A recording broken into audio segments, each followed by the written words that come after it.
આઝાદ youth council દ્વારા આયોજિત દ્વિતીય સમૂહ લગ્નના 31 નવયુગલોને સંસ્થા તરફથી જમણવારની કૂપન તથા કંકોત્રી તેમજ 31 કન્યાઓને પાનેતર ચપ્પલ અને બંગડી આઝાદ યુથ કાઉન્સિલના ચેરમેન માનનીય શ્રી દિલીપસિંહ ગોહિલ બાપુ તથા આઝાદ યુથ કાઉન્સિલના પ્રદેશ પ્રમુખ સાગરસિંહ ઠાકુર તેમજ વડોદરા શહેર પ્રમુખ નીરવભાઈ સાઠેના હસ્તે આપવામાં આવી હતી। આઝાદ યુથ કાઉન્સિલ દ્વારા દ્વિતીય સમૂહ લગ્નોત્સવનું ભવ્ય આયોજન કરવામાં આવ્યું છે, ત્યારે સમૂહ લગ્નના 31 નવયુગલોને સંસ્થા તરફથી જમણવારની કૂપન તથા કંકોત્રી તેમજ 31 કન્યાઓને પાનેતર ચપ્પલ અને બંગડી આઝાદ યુથ કાઉન્સિલના ચેરમેન શ્રી દિલીપસિંહ ગોહિલ બાપુ તથા આઝાદ યુથ કાઉન્સિલના પ્રદેશ પ્રમુખ સાગરસિંહ ઠાકુર તેમજ વડોદરા શહેર પ્રમુખ નીરવભાઈ સાઠે ના હસ્તે આપવામાં આવી હતી। આઝાદ યુથ કાઉન્સિલ દ્વારા આયોજિત આ દ્વિતીય સમૂહ લગ્નનું ભવ્ય આયોજન તારીખ 10/5/2025 ના રોજ વડોદરાના ગાજરાવાડી મહાલક્ષ્મી મંદિર પાસે ગ્રાઉન્ડમાં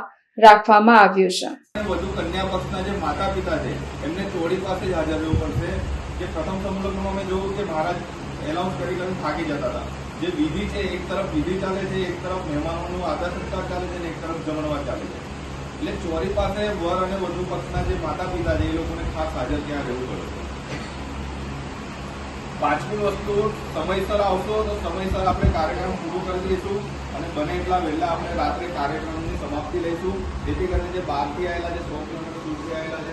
200 કિલોમીટર દૂરના મહેમાનો છે એ મહેમાનોને જવા